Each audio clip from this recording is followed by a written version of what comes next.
1919 में गांधी जी ने किस एक्ट के खिलाफ सत्याग्रह का आह्वान किया था जिसे अंग्रेज ने उस समय पारित किया था?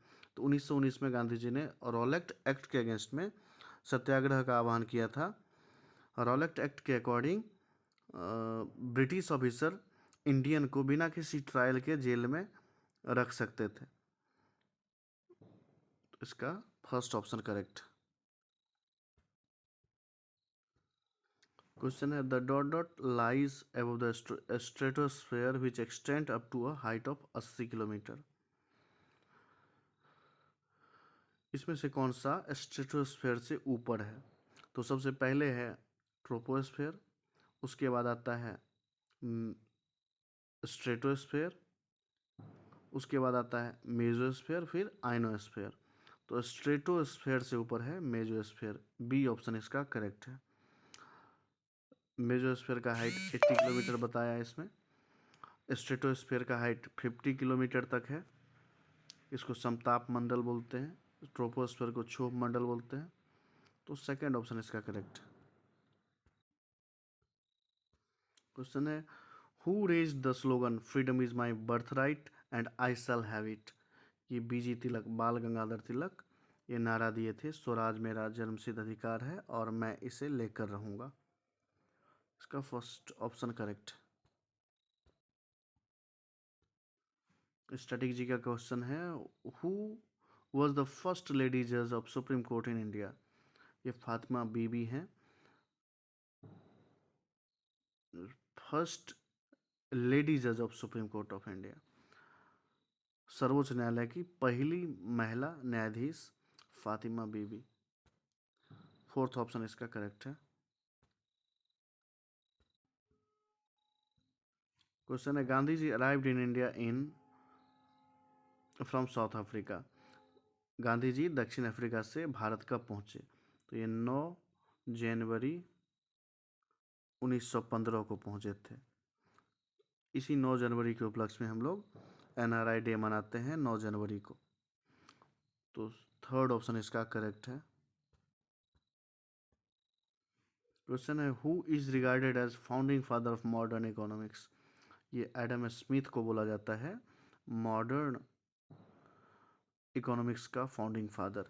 आधुनिक अर्थशास्त्र के संस्थापक पिता माना जाता है एडम स्मिथ को। सेकंड ऑप्शन इसका करेक्ट है। क्वेश्चन है लघु तरंग के फॉर्म में, शॉर्ट वेव के फॉर्म में आने वाला सौर विकिरण इनकमिंग सोलर रेडिएशन क्या है? तो इनकमिंग सोलर रेडिएशन से ही इंसोलेशन बना है। इनकमिंग से IN, सोलर का SOLA और रेडिएशन का TION। तो इंसोलेशन से बना है। सेकेंड ऑप्शन इसका करेक्ट होगा इंसोलेशन। शॉर्ट वेव के रूप में आने वाला सोलर रेडिएशन है insolation. Second option correct. Question है biodiversity is richer in. Tropical region में बायोडाइवर्सिटी ज़्यादा होता है। अगर ये अर्थ है तो ये इक्वेटर हुआ। इक्वेटर से 23.5 डिग्री ऊपर 23.5 डिग्री नीचे का जो रीजन होता है उसको ट्रॉपिकल रीजन बोलते हैं। यहाँ पे बायोडाइवर्सिटी सबसे ज़्यादा है, जैव विविधता सबसे ज़्यादा है। अलग अलग प्रकार के बहुत सारे जीव जंतु इस रीजन में मिलते हैं। क्वेश्चन है dot dot is transparent to incoming solar radiation and opaque to outgoing terrestrial radiation. इसमें से कौन सा गैस है जो इनकमिंग सोलर रेडिएशन के लिए ट्रांसपेरेंट होता है, मतलब आसानी से आने देता है, और आउटगोइंग टेरेस्ट्रियल रेडिएशन को ढक लेता है, ओपेक है उसके लिए? ये है कार्बन डाइऑक्साइड। आने वाले किरण को आने देता है लेकिन धरती से टकरा के जाने वाले को रोक देता है, जिसकी वजह से गर्मी बनी रहती है एटमॉस्फेयर में। तो CO2 इसका आंसर होगा।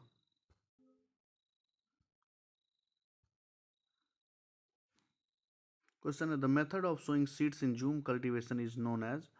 झूम खेती होती है जिसमें किसी जंगल के पेड़ को यहाँ पे काट दिया जाएगा,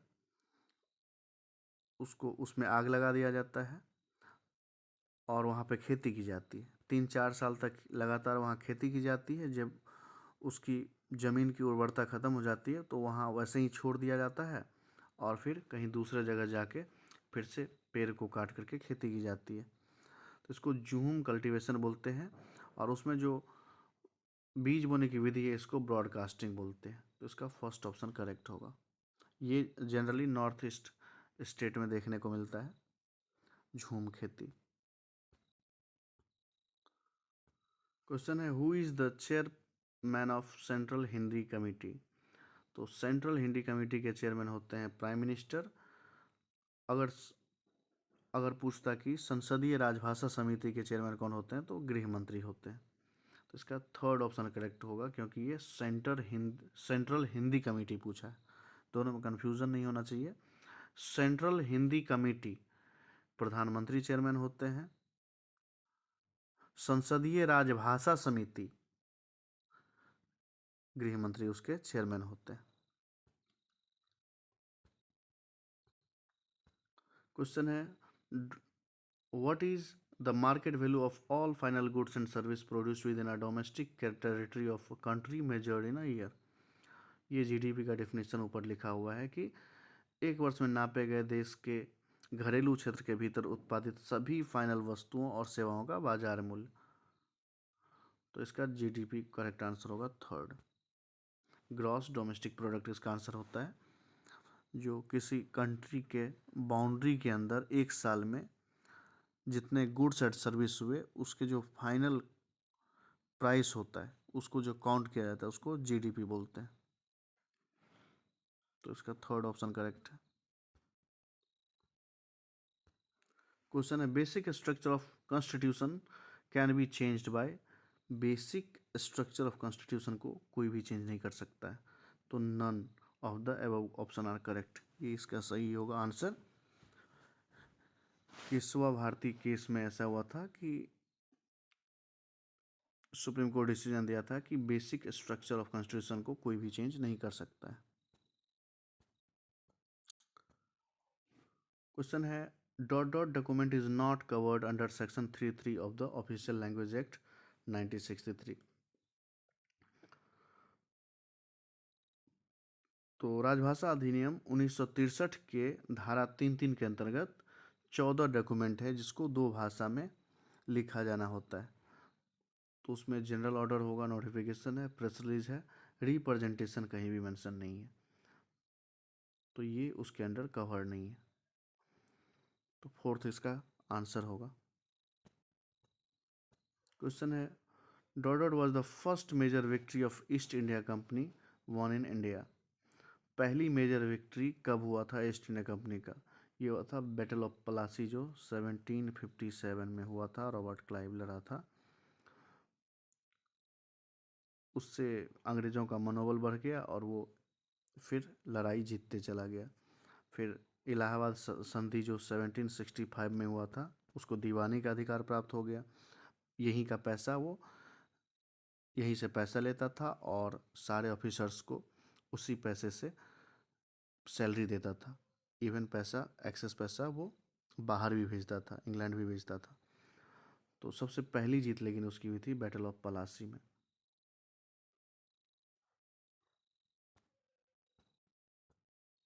क्वेश्चन है which is the fastest train in India. Fastest train है वंदे भारत एक्सप्रेस। गतिमान एक्सप्रेस लिखा हुआ है गतिमान, लेकिन सबसे फास्ट जो है वो वंदे भारत है। थर्ड ऑप्शन इसका correct. Question Baba Nanak Guru Nanak appointed whose as he successor. अपना उत्तराधिकारी बनाया अंगद को। बाबा नानक ने अपना उत्तराधिकारी गुरु अंगद को बनाया था। इसका फर्स्ट ऑप्शन करेक्ट है। क्वेश्चन है Mirabai become a disciple of. ये रविदास की शिष्या बनी थी मीराबाई। तो इसका फर्स्ट ऑप्शन करेक्ट है। बहुत बड़ी कृष्ण भक्त मानी जाती है मीराबाई जो रविदास की शिष्या थी। Question the tenure of chief official language officer is. एक साल के लिए chief official language officer appoint किए जाते हैं। फर्स्ट ऑप्शन इसका करेक्ट। क्वेश्चन है who empowered to make rules to implement the official language act.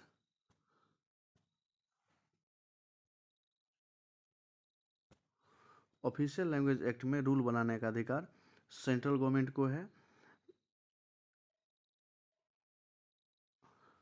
ठीक है, इसका फर्स्ट ऑप्शन करेक्ट होगा, सेंट्रल गवर्नमेंट।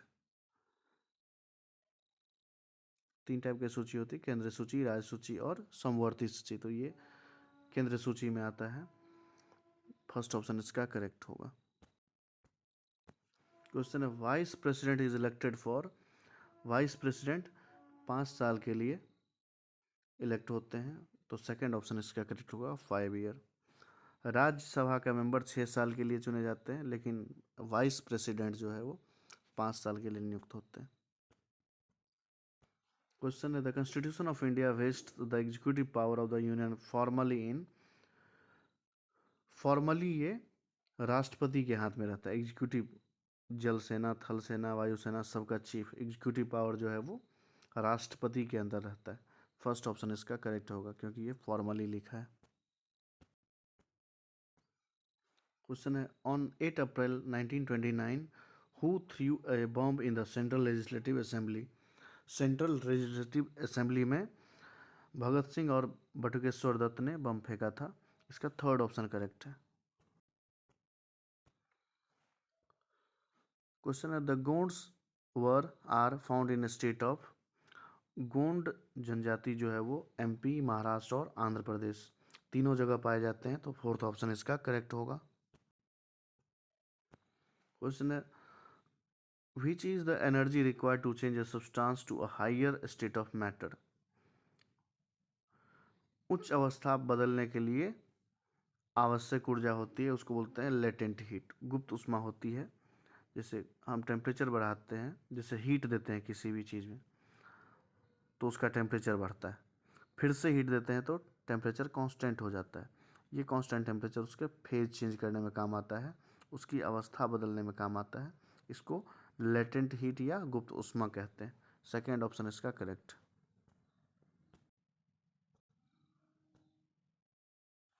क्वेश्चन है द सत्य शोधक समाज was founded by. Jyotiba Phule establish किए थे, फाउंडेड किए थे इसको। सत्य शोधक समाज की स्थापना ज्योतिबा फूले ने किया था। सेकेंड ऑप्शन इसका करेक्ट। क्वेश्चन है which is a space on surface of earth located at the shortest distance from the focus of the earthquake। जैसे धरती के अंदर इस पॉइंट से अर्थक्वेक जनरेट हुआ, तो इसके ठीक ऊपर वाला पॉइंट होता है, उसको इपी सेंटर बोलते हैं। ठीक ऊपर वाला पॉइंट, अगर इधर करेंगे तो ये लेंथ इससे ज़्यादा लेंथ ये होगा, तो सबसे मिनिमम डिस्टेंस ये होता है जिसको हम इपी सेंटर बोलते हैं। ठीक है, तो इसका फर्स्ट ऑप्शन करेक्ट होगा कि इपी सेंटर जो होता है वो भूकंप के फोकस से कम दूरी पर स्थित पृथ्वी की सतह पर स्थित होता है इपी सेंटर। इसका फर्स्ट ऑप्शन करेक्ट। क्वेश्चन है in 1905 viceroy Curzon partition Bengal. Bengal का बंटवारा किया था कर्जन। सेकेंड ऑप्शन इसका करेक्ट। क्वेश्चन है if the employ has passed the matriculation or an equivalent or higher examination with Hindi as one of the subject he will be considered as having. अगर matric level का exam pass कर लिया हिंदी में, प्रज्ञा का course कर लिया है, तो उसको बोला जाएगा कि उसको वर्किंग नॉलेज है हिंदी का। सेकेंड ऑप्शन इसका करेक्ट होगा।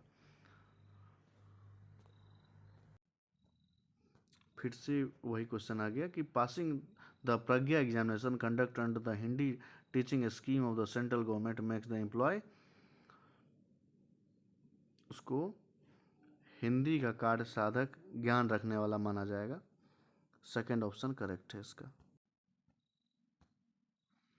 Question directive of development of Hindi language was specified in the article 351 of the constitution of India. Bharat के संविधान के अनुच्छेद 351 में हिंदी भाषा के विकास के लिए निर्देश निर्दिष्ट किया गया है। 343 से लेकर के 351 तक हिंदी भाषा राजभाषा के बारे में आर्टिकल है संविधान में। इसमें से 351 आर्टिकल में हिंदी भाषा के प्रचार प्रसार के लिए दिशा निर्देश दिए हुए हैं।